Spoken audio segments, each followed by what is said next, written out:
We typically imagine what we've heard from religions or others who have claimed to have seen the hereafter when we consider life after death.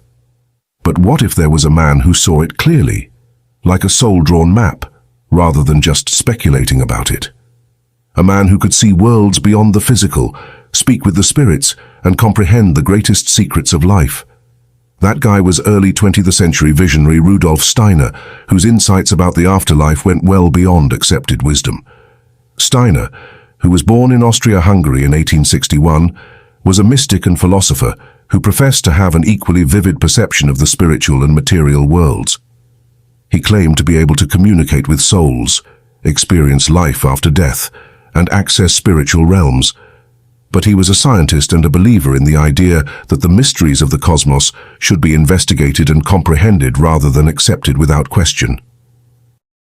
His writings and lectures served as the basis for numerous innovative concepts in the fields of medicine, education, and agriculture. But his discoveries regarding the soul's journey after death were the most significant. According to Steiner's ideas, death is merely a passage into a new stage of consciousness rather than the end. According to him, the soul goes through phases of self-realization and purification rather than vanishing into oblivion. According to Steiner, one of the soul's earliest experiences is with its own life, which is a comprehensive evaluation in which every action, feeling, and idea is re-examined, but not from the viewpoint of the self. Rather, we feel as though we are the people we have harmed. All of it, the hurt we inflicted, the love we showed, the cruel or compassionate moments, was felt in its entirety, not as condemnation but as comprehension.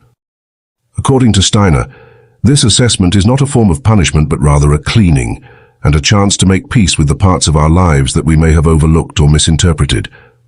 A person who dies at age 60 may spend 20 years in this contemplative state, because this phase of existence after death lasts roughly 1/3 the duration of the life lived. The soul next moves into Kamaloka, a stage in which it confronts the spiritual representations of its past and sheds its etheric body, which is the container of memory. These are symbolic representations of life's more profound realities, not merely recollections. Love turns into light, lies into fog, and everything we've ever done or thought is made clear. There is no hiding here. We fully experience our previous life in this realm of soul images, not as a movie, but as living energy. We can only transcend fearlessly and peacefully once we have comprehended and absorbed the path of our own soul. The soul's journey through the planetary spheres was another topic Steiner covered. This is about spiritual states rather than actual places. The Moon, Mercury, Venus, and so on are the planets that represent the realms that the soul travels through.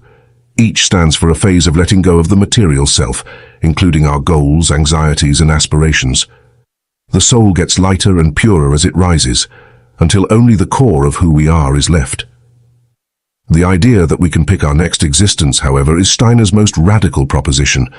Our soul creates a blueprint for its next incarnation before to birth with the guidance of spiritual beings.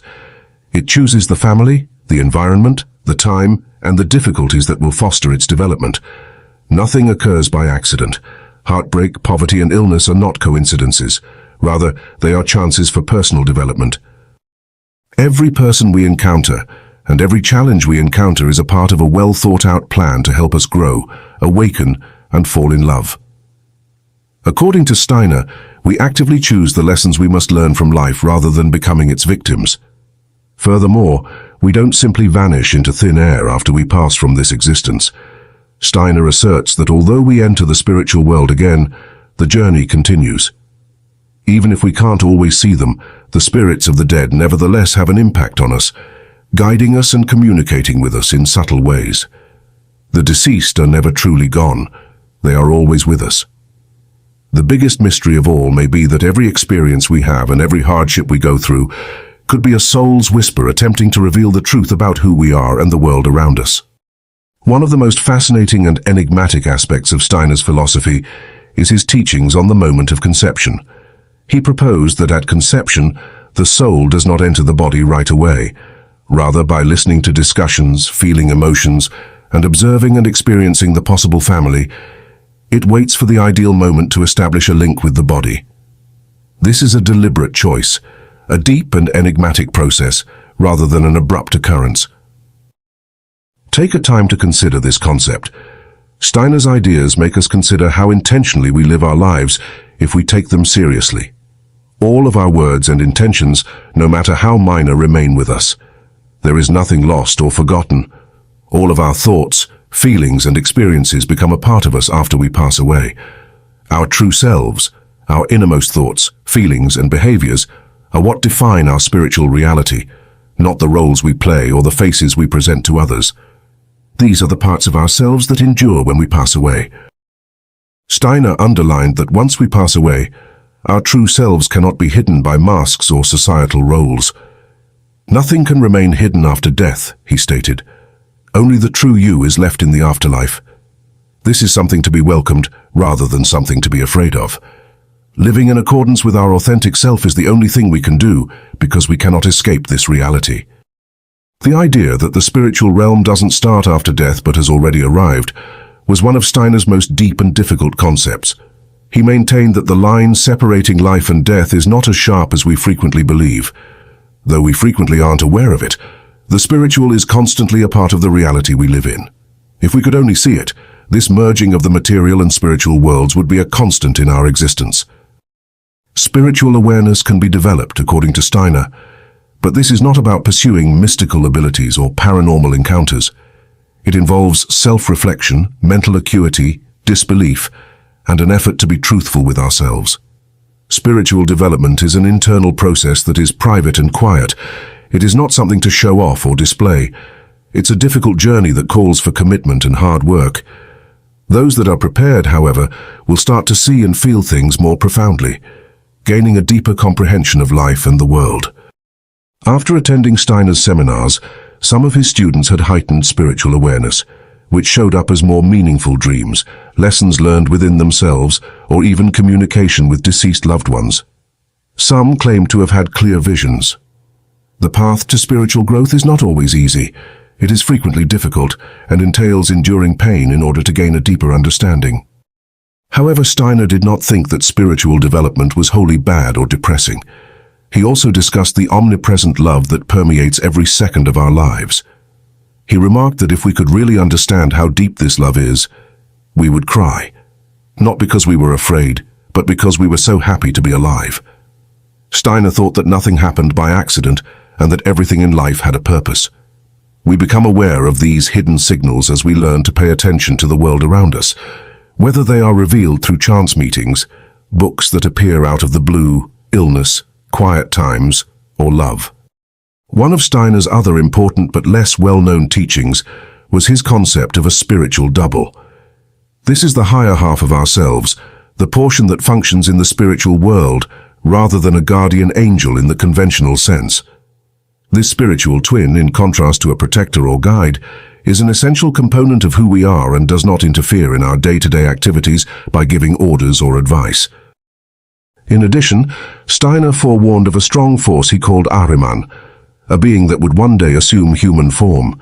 He portrayed Ahriman as a force that would appear appealing to the general public rather than as a mythical character with fire or horns. This force, which might manifest as a scientist, a reformer, or even a philanthropist, would bring promises of technology, security, and order. Many people would consider Ahriman to be a savior, since he would provide rational answers to the world's issues. In his convincing arguments against the existence of life after death, Ahriman would assert that the soul is a myth, that good and evil are merely social constructs, and that consciousness is merely biology. Steiner cautioned that Ahriman's lies would appear indisputable, and many people would accept them as fact, if mankind did not learn to distinguish between truth and falsity. Steiner was unfrightened in spite of these cautions. He was ready. He thought that everything humanity needed to oppose this power was already in place. Whether or not we will decide to draw on our inner strength is the true question. According to Steiner, being honest with ourselves, comprehending the underlying essence of things, and avoiding the extremes of blind belief and frigid skepticism are the paths to true safety rather than religious rites or outward beliefs. Steiner didn't ask his disciples to take his teachings at face value. He urged them to investigate and confirm these theories on their own. "Don't believe me," he responded. "Check it out for yourself. One of his philosophy's most remarkable features is probably his willingness to explore personal issues. Concepts that were once thought to be arcane are now starting to gain backing from contemporary science. Consciousness research indicates that our understanding of the mind is still incomplete. We don't understand the true nature of consciousness, where thoughts come from, or why the brain works the way it does. People who have had near-death experiences report seeing similar visions, and some youngsters remember memories of prior lifetimes. The possibility that consciousness is something bigger than the brain is increasingly being hesitantly acknowledged by prominent scientists. A century ago, Steiner had already discussed these concepts. The light of consciousness shines through the brain like a ray of sunlight through glass, he said. He maintained that we are souls temporarily occupying bodies, not just bodies with souls inside. Everything is different if Steiner is correct. The end is no longer death. Errors do not constitute final verdicts. Every encounter, gathering, and discussion we have contributes to the greater narrative we are crafting. All of us are bound together by unseen threads, and the way we live these moments influences not just our own fate, but also that of others. According to Steiner, mankind was about to awaken, finally remembering not just who we were, but also why we were here. He didn't promise a simple route. You are walking on a rope stretched over a precipice, he stated, but if you fall, you will be caught. The conventional definition of a prophet does not apply to Steiner. He did not instigate cults, threaten damnation, or assert that he knew all the answers. All he did was think back on his own experiences and inspire others to follow suit. In his view, humanity was not a riddle to be solved, but rather a real, breathing mystery. The voyage is the only thing that counts. The distinctions between life and death, body and spirit, and self and others become increasingly hazy the more we examine ourselves. There is a reason for the pain we experience along the road. Steiner recognized that suffering can result in development and recovery, much like a physician who makes incisions to promote healing. He thought there was light, even in the darkest places. Even the most broken or lost individual has a spark of something greater within of them that will never go out. Ascending to a higher plane, looking for miracles, or fleeing to paradise are not the goals of our path. It's about living authentically, without disguises or pretenses, and asking ourselves, what if today were the last day? The genuine route to self-realization is an inside, not an upward journey. There is light even in the darkest soul, Steiner once remarked. We get closer to realizing who we are and who we were destined to be with each step we take along this journey.